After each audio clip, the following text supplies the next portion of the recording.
All right, I'm going to start by washing my hands. Good afternoon, I'm Pam. I'll be your nurse today.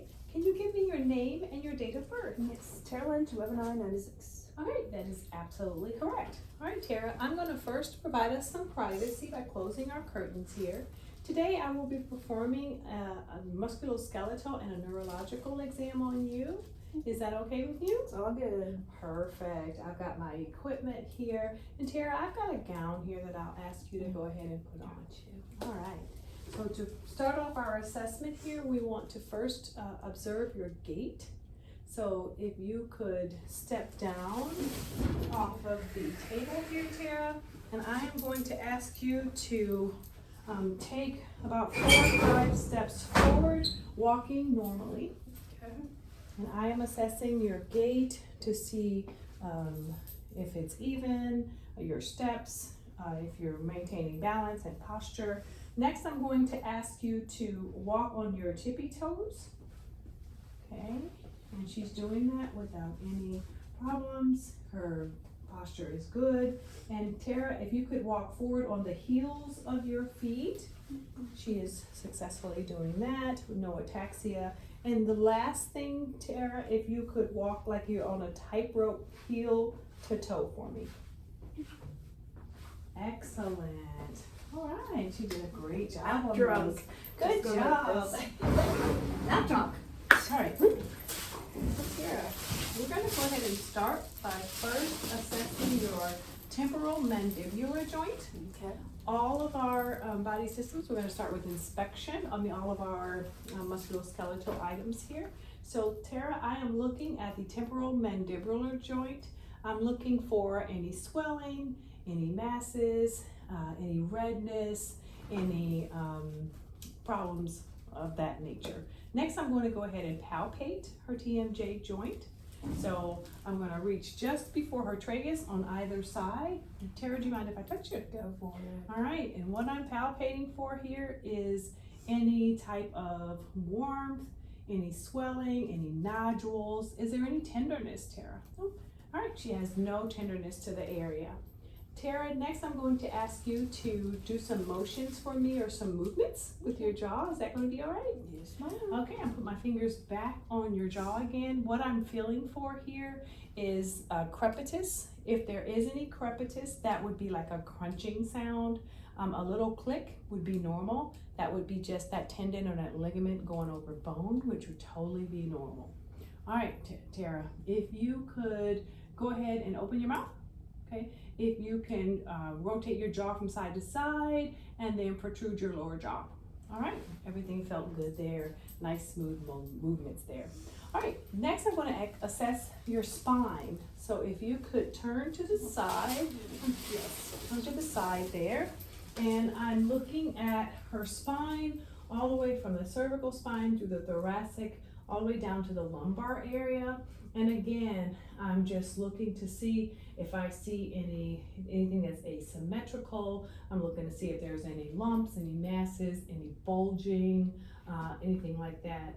I'm going to now palpate your back here. So I'm going to start up here in the cervical area, and I'm palpating her her spine here, coming down from the cervical to the thoracic region, and I'm feeling those spinal processes there, and everything seems to be in order. I'm going to feel along the edges of her spine here, and again, I'm feeling for any warmth. I'm feeling for is it any tenderness as I'm going down your back? Nope. Okay. There's no bulging. There's no swelling, and it looks good. All right. Now, Tara, I'm going to have you stand, because we are going to look at your cervical spine as well as your lumbar. There are 6 range of motion items for your cervical spine. And I'm going to have you first flex, and that's your chin down towards your chest. We're going to extend and look up towards the ceiling. You're going to laterally bend to the left, your ear to your shoulder, and laterally bend to the right. Wonderful. We're going to laterally rotate to the left and then laterally rotate to the right. Excellent. We are not going to be testing strength on that one. All right, next we're going to try the lumbar spine. With the lumbar, Tara, we are going to lean forward to flex. We're going to extend. You can even hyperextend if you'd like. We're going to laterally bend to the left and then laterally bend to the right. We're going to rotate to the left and then rotate to the right. All right, good job. Okay. Okay, we got that. All right, sit back down. Okay, Tara. Next, we're going to go to the shoulders. I'm going to start with inspection of her shoulders. And in inspecting her shoulders, I'm looking for the size of her shoulders, the contour of her shoulders. I'm assessing both sides, so I'm looking bilaterally.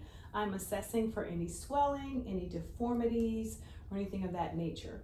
Next, I'm going to go ahead and palpate. Is that okay with you, Tara? Yep. Okay. So I'm going to palpate her shoulders. Again, I'm feeling to see if there's any warmth, if there's any nodules, if there's any bulging, any bogginess, and I do not feel any. Is it tender? No, at all. Okay. Her shoulders are not tender. So we are going to go over our shoulder range of motions. So we are first going to extend, flex our arms. Like you're Flex flying. our arms here like we're flying. We're going to go ahead and extend our arms. You can even hyperextend if you'd like. We're going to internally rotate with her hands up close behind her back there, and then we're going to externally rotate. We're then going to abduct and then adduct. All right. So now we're going to test strength in your shoulders here, Tara. Okay. So we are first going to start with your flexion, and she's trying to push up against resistance. Good job, Tara. She's going to extend. We're going to internally rotate and test her strength there, and you're going to externally rotate and test her strength there. We're going to abduct, testing her strength there, and then she is going to try to adduct, and we're testing her strength there. Perfect. Good job, Tara. All right, we're going to move on to the elbows. Okay. And for our inspection of the elbows, I am looking for, I want to hold her arm here in a relaxed position at about a 70-degree angle, and I'm just sort of looking there at her arm. I'm looking at the skin for color. I'm looking for contour. I'm looking to see if there's any masses, any bumps, any lesions, anything abnormal there, and there is not. On the other side, the same. I'm looking just to take a quick look to see if they're symmetrical, and they are. Looking at the skin for color and contour. I don't see any masses, bruises, anything like that. Next, I'm going to go ahead and palpate her elbow. Sorry, Tara. Good. And do you feel any tenderness when I touch you there? Okay, I don't palpate any masses, any bumps. I don't feel any warmth. Everything looks good on that side. And let's palpate the other. How's that feel, Tara? All good. All right, everything feels good in that side either. There's no redness, no warmth, no tenderness. No tenderness? Nope. All right, perfect. So for our elbows, there are 4 range of motion actions that we want you to do. Number 1 is we're going to flex, we're going to extend, hold your arms at a 90-degree angle. We're going to supinate, we're going to turn those hands over, and we're going to pronate. I am going to assess your strength in your elbows, Tara. Okay. So if you could go ahead and flex and extend, and I'm going to have you go into pronation and try to turn into supination against my, okay, good. And I'm going to have you start in supination and try to go ahead and pronate as I'm applying resistance. Good job. Next, I'm going to look at her wrists. So inspection of her wrists, the same. I'm looking for swelling. I'm looking for any deformities. I'm looking for symmetry of the two, size, contour. I am going to go ahead and palpate her wrists here. And do you have any tenderness at all? Nope. Okay, I'm palpating. I don't feel any swelling. I don't feel any bogginess or bulging or anything of that nature. So we're going to go ahead and start with extension of the wrists. We're going to flex the wrists. Sorry, I just sprayed you there. We're going to radial deviate the wrists towards the thumb side, and then we're going to ulnar deviate our wrists out and away from our bodies.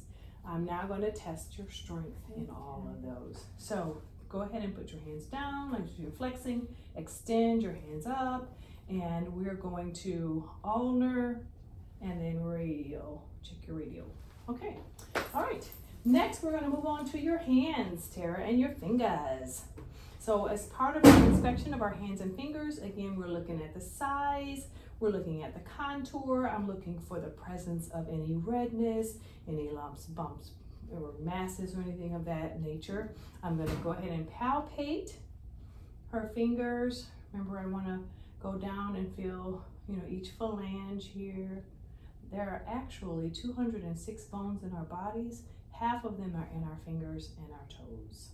Are they really? That is amazing. Oh my God, fun fact. All right, fun fact. All right, so in order to assess her range of motion, Tara, I'm going to have you make a fist for me to adduct her hands and fingers, and then I'm going to ask you to open your hands up wide to abduct.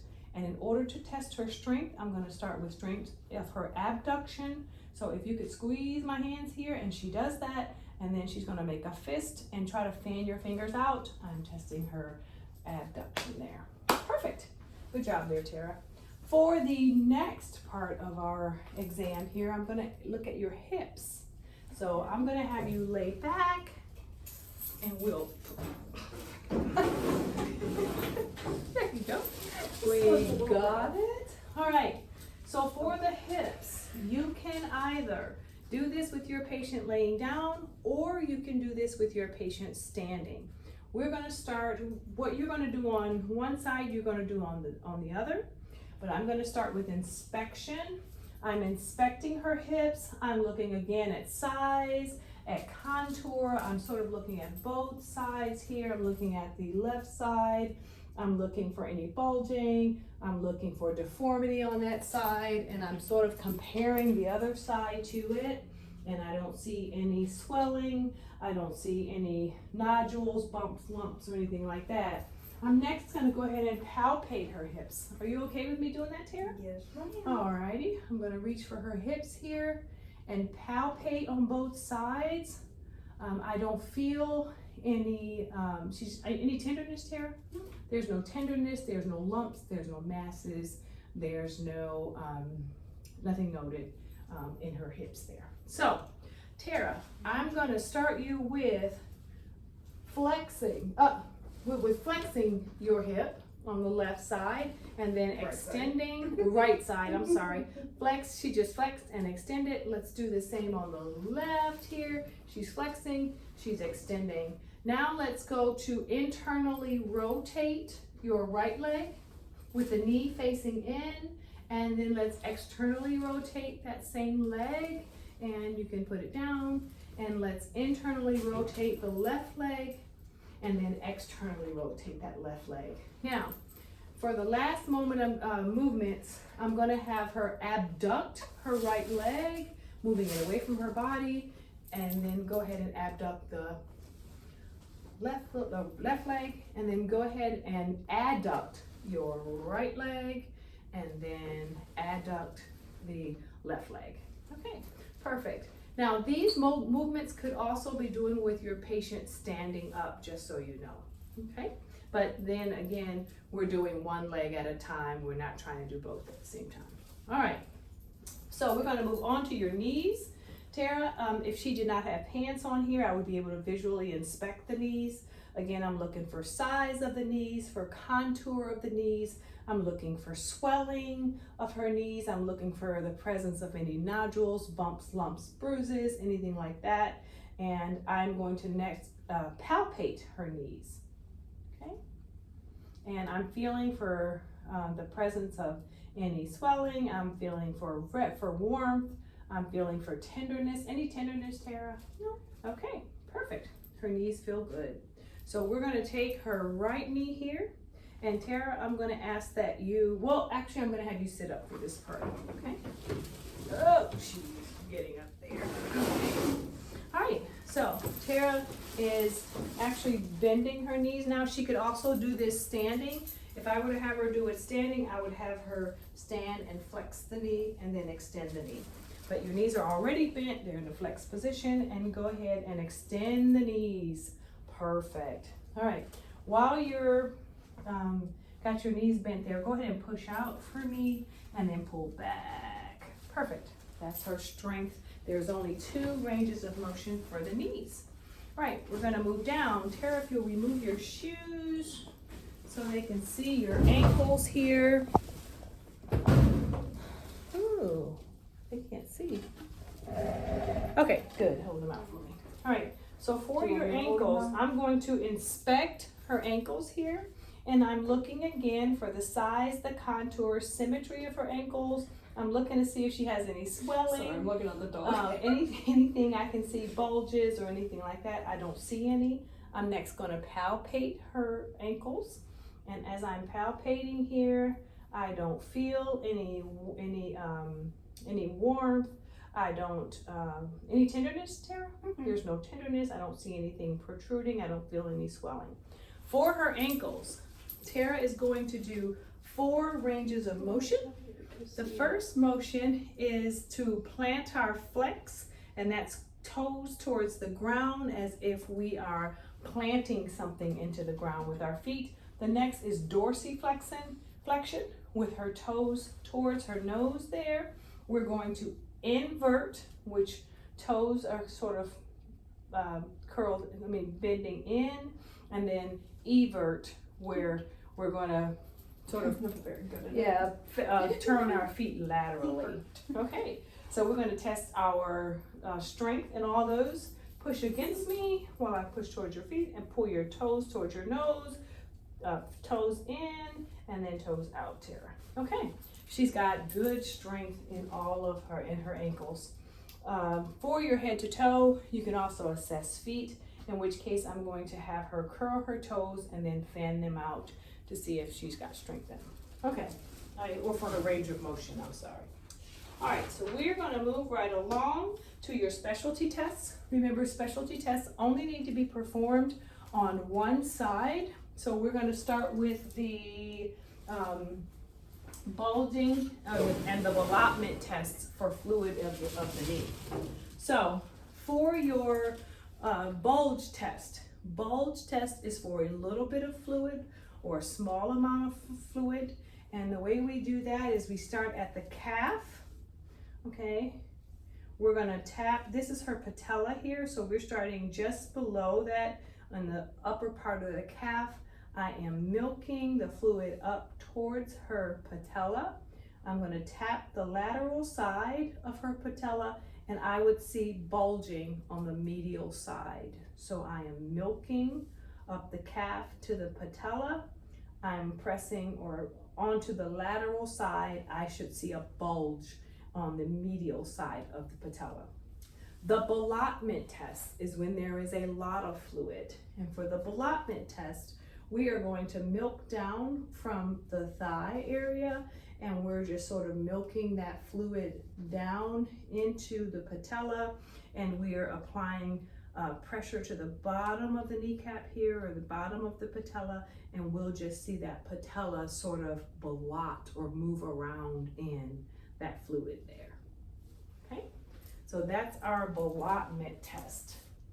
Our next test will be the McMurray test. We will not perform the McMurray test if your patient has a meniscal tear, has had a meniscal tear in the past. So just check with your partner, let your proctor know that your partner has had a meniscal tear, and we won't do this test on that particular person, okay?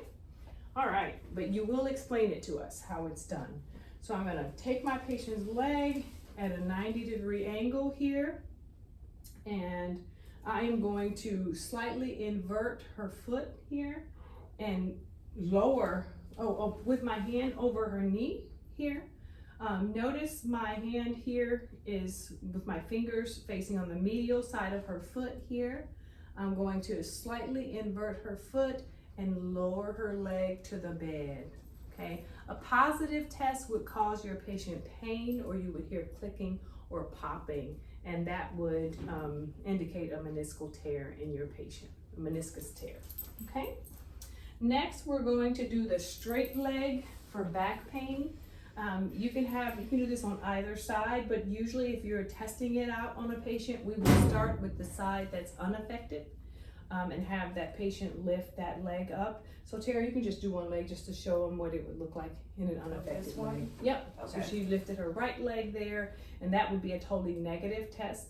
But let's say she lifts this leg and she does have pain. I'm gonna go just below the area where she had pain, sort of dorsiflex the foot to see if she would have pain, and that would indicate a positive test. And that would indicate a disc herniation or sciatica. All right, Tara, if you wanna sit up here. Perfect, thank you, Tara.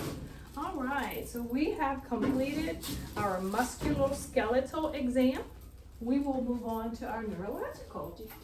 Great job, Tara. Good job, Professor Johnson. All right, so Tara, you have already told me your name and date of birth, but can you also tell me where you are? Jacksonville University. Amen. We are at Jacksonville University. And Tara, can you tell me what the date is? 27th. Of what month? March 27th. If your patient was unable to explain to you the date, which can be quite common, you can also ask the day of the week. Tara, do you know what day of the week it is? It's Wednesday. It's Wednesday, absolutely. It's Wednesday. All my right. dude. So my patient. Do you know that mine? Yes. My patient is alert and oriented ×3 to person, place, and time. We do ask it just in that order because time is usually the first to go when we have some type of neurological condition that affects our orientation, and we want you to ask person, place, and then time. All right, Tara, can you tell me what 2 + 2 is? 4. It's 4. Okay, so my patient is able to do that simple mathematical problem. You do not want to ask them something that's above their education level or something that would be difficult for them to compute. We just wanted to keep it simple. All right, she did great with that. And Tara, how are you feeling today? I'm doing good. She's doing good, okay. She says she's doing good. Her appearance, she's dressed appropriately for the weather outside today. She's appropriate for the situation. Her behavior, she's cooperated with me this entire exam. I would say she's calm, she's cooperative. Her mood, she's telling me that she's feeling okay. Her mood is congruent with the way she presents to me. It looks like she's feeling okay, she's smiling. That matches with what she's telling me. Her expression is a nice smile there, so it's all good. All right, next we're going to move on to our cranial nerves. And for your cranial nerves, please be aware that we need you to recite the number of the cranial nerve, the name of the cranial nerve, as well as perform the test to test that cranial nerve. All right, we're going to start with cranial nerve number 1, which is the olfactory cranial nerve. And Tara, for this exam, for this test, I'm going to ask you to occlude your right nostril and breathe out of your left to just assess patency, and then occlude the left, breathe out of the right, and both of her nostrils are patent. That gives us, we're off to a good start already. Yeah, it's gonna go downhill. downhill. All right, so if you will re-occlude your right nostril, close your eyes, and I'm going to give you a whiff of something and you identify what the smell is. Alcohol. I'm like, I didn't smell it Okay. at first. I'm like, oh. Oh, should I put more on there? No. Okay, that's correct.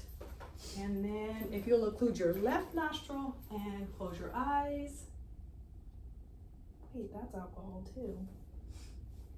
It is alcohol. Oh no, Or is it peppermint? this is peppermint. This is peppermint, darling. Okay, so we did not do so well on that one, but let me smell that one. Right? Now you understand why Okay. I'm stumped. Yes, so We're gonna redo these. We're gonna redo these and remake those, but one is alcohol and the other we'll say is peppermint, or maybe they're both alcohol. All right.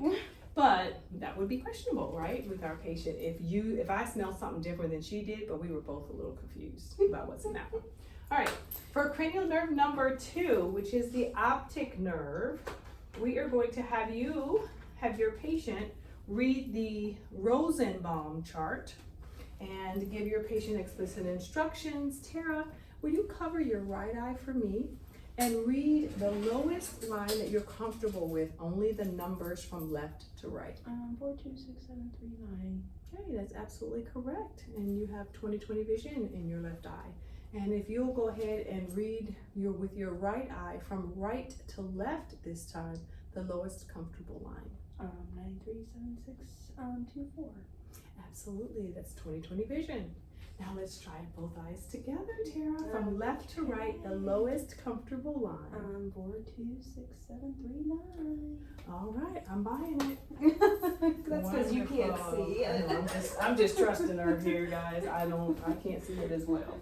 All right, so for our next cranial nerve test, we're going to be testing cranial nerve number 3, which is the ocular motor. Cranial nerve number 4, which is the trochlear, and then cranial nerve number 6, which is the abducens. And we're going to test all 3 using one test, a single test, and that is the 6 cardinal fields test. Tara, for this test, I want you to keep your eyes on my pen as I move it in different directions. Please don't move your head during the exam. Okay.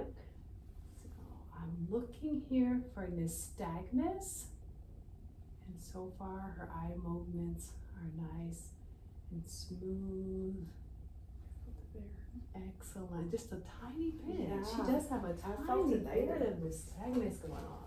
All right. So we're going to backtrack just a bit to cranial nerve number 5, which is the trigeminal. And number 5, we have 2 things that we're going to test. We're not only going to test sensory, but we're going to test motor as well. So for your trigeminal sensory test, remember your trigeminal extends to 3 different areas of your face, your head, your cheek, and then your chin here. Some students in one of our groups today say that it's the areas where you would contour if you have or wear makeup. Oh, you said that? Yeah. Sorry, Tara said that. Give the credit. Okay, credit where credit is due. Tara said it. All right. So Tara, if you'll close your eyes, Okay.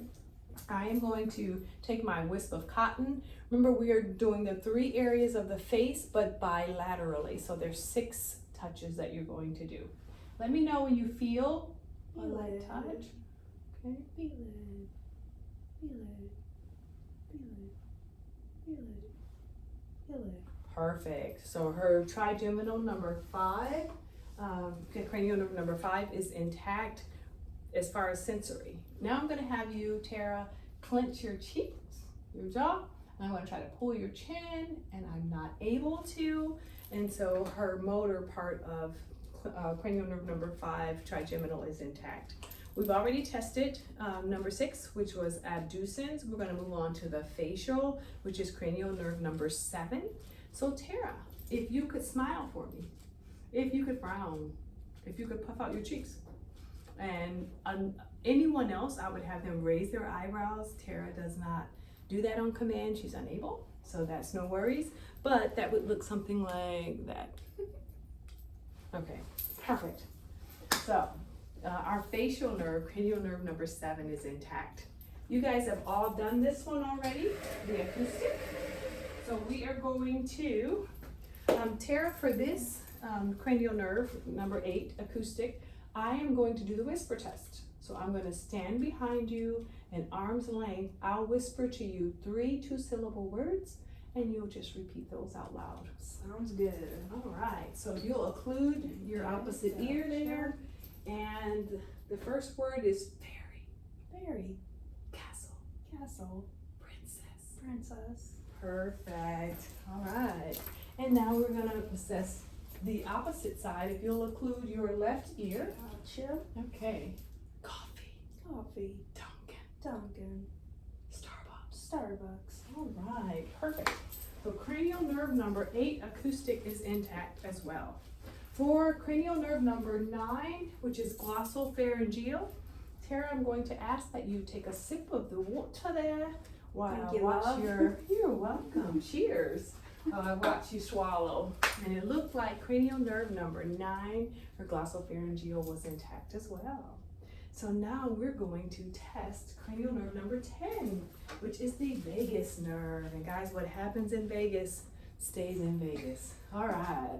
So, you ready? Yeah. I'm gonna have you open your mouth and say ah for me. I'm gonna shine my pen light, look inside, and what I'm looking for is that her soft palate rose, her uvula rose and remained midline. So that's cranial nerve is intact as well, number 10, which was the vagus. We're gonna move on to the spinal accessory, which is cranial nerve number 11. And for this one, Tara is going to shrug her shoulders for me. She's going to rotate her head to the left and right, but I am going to be applying some resistance while she does that. All right, Tara, you can shrug your shoulders. All right, if you will look out the window there and then look towards the door that way. Okay, she was able to do that. Cranial nerve number 11, spinal accessory is intact. The last of the cranial nerves is cranial nerve number 12, which is the hypoglossal. And I will have Tara repeat after me, light, tight, dynamite. Light, tight, dynamite. I love it. And then stick out your tongue. Perfect. So cranial nerve number 12 is intact. Next, I'll be checking her motor and cerebellar functions.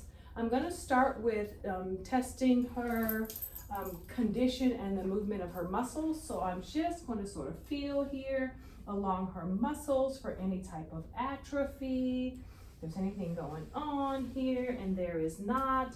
Tara, I'm going to ask you to extend your arms out and flex your arms up and then bring them back. And I'm just looking for coordination of her movements to see if there's any ataxia or anything like that, and there is nothing like that. She has nice, smooth, coordinated movements. Okay, the next thing I'm going to look at is her balance.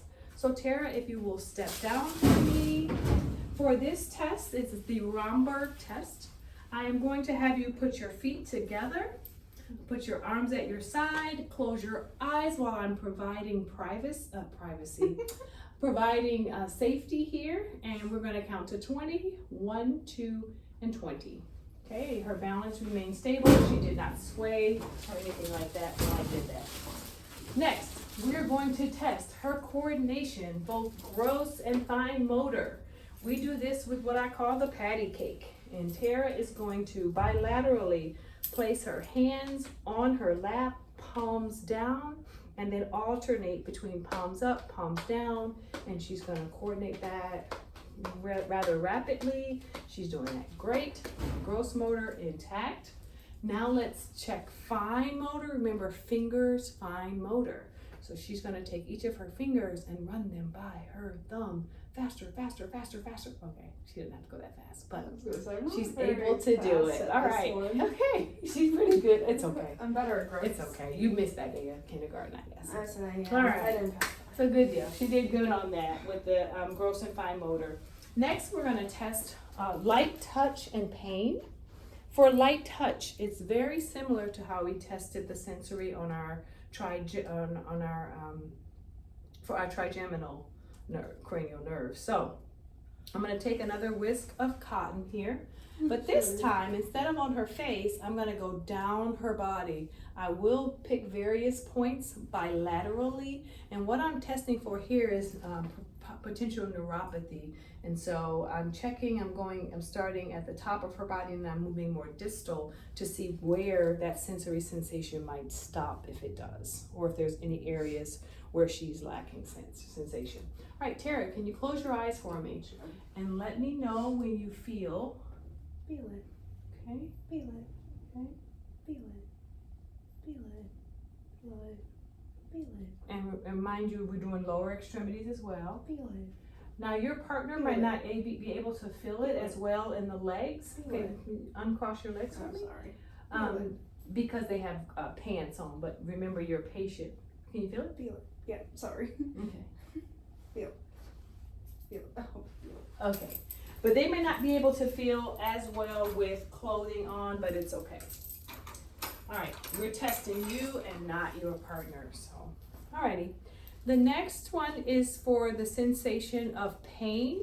And with this one, I'm using a tongue depressor. I have a dull edge, which is rounded, and then a sharp edge. I'm going to alternate between the two and do just like I did with the cotton ball for light touch. However, I'm going to explain to my patient, Tara, this is what dull feels like, and then this is what sharp is going to feel like. Okay. All right, so I'm going to have you close your eyes, Tara, and I'm just going Sharp. Okay. Sharp. Mm-hmm. Sharp. Sharp, girl. Give me a dog. This is personal. Dog. It's not personal. Dog. Dog. Sharp. Mm-hmm. Dog. Sharp. All right, we went sharp with this. I was gonna say, I I see how it is. All right, so that was light touch and pain. For the next test, we are going to use our tuning fork with the weights on it. For this one, we are testing vibratory sense. So I will be using a joint that is most distal from the core of Tara's body here. In your textbook, it does show where they're using a toe or one of the phalanges and doing the tuning fork. However, we're going to use a finger today because it's just more reasonable. All right, first I'm going to tap the tuning fork lightly against my hand. When I apply the tuning fork, Tara, I will ask you to let me know when you start to feel this sensation, and then let me know when it stops. Okay. Okay. Sounds good. All right, if you'll close your eyes. Gotcha. Feel it. Stops. Stops. Okay, you stop the vibration by just gripping on the weights there. All right, good job. She's able to feel that vibratory sense there. The next sensation I want for her to feel, be able to demonstrate is position sense. So Tara, when I'm taking this finger and I'm holding it up, you tell me it's up. When I'm going down, let me know it's down. If it's neutral, let me know it's neutral. Okay. I'm gonna have you close your eyes and let me know what position we're in. Up. Okay. Neutral. Down. Neutral. Up. Down. Okay, perfect. She was able to sense all of my positions there. Next thing I'd like to demonstrate is tactile. Ooh, we got quarters in here. All right. You're gonna Is- pocket those? Yeah, I see someone's got rich over here. All right, so I'm going to assess Tara's position sense by, not position sense, her tactile discrimination by placing an object in each hand. Now, you're going to use a different object for both hands. We don't want them to just memorize what the object is. This is what we do when we're driving along in the car and we're watching the road, but we're feeling for our phone or we're feeling for our cup of coffee. This is what tells us what we're reaching for and if we've definitely got it. So, the process we're going to use is called stereognosis. So I'm going to place an object into Tara's hand here, and you tell me what that is. A key. And she is absolutely correct. That's a key. And in the other hand, A paper clip. okay, paper clip. Perfect. All right. There's another method of checking her tactile discrimination, and that would be using graphesthesia.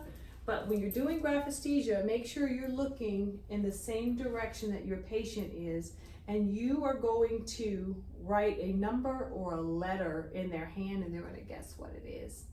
All right, Tara, close your eyes. A 3. It's a number 3. Absolutely. So for our test, oh, let me do your other hand here.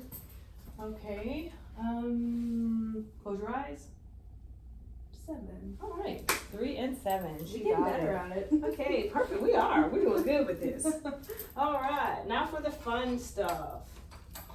Tara, I am going to have you lay back. And what I'm testing here is the Babinski reflex, okay? If a person has a positive Babinski reflex, their toes, when I perform this test, are going to fan out, up and out. That is normal in a newborn, However, in an adult, that is totally indication of an upper motor neuron condition, which is not a good thing. So for the Babinski, on the bottom of Tara's foot, I am going in a J, an upside down J along her footprint. We're staying away from the area of the arch of the foot. Tara, can I use your shoe? Oh, yeah, Just show him. Okay, so we're going along starting from the bottom of the foot with a sharp object like this, up along the lateral aspect of the foot and just under the toes on the ball of the foot. So we're going along her footprint there. Okay? All right, Tara. We go ahead and just do it on one side here, and we're only requiring that you do the test for Babinski on one side. So I'm taking her foot here, and you notice her toes curled down, which was a negative Babinski, which is what we want to see in an adult patient. All right.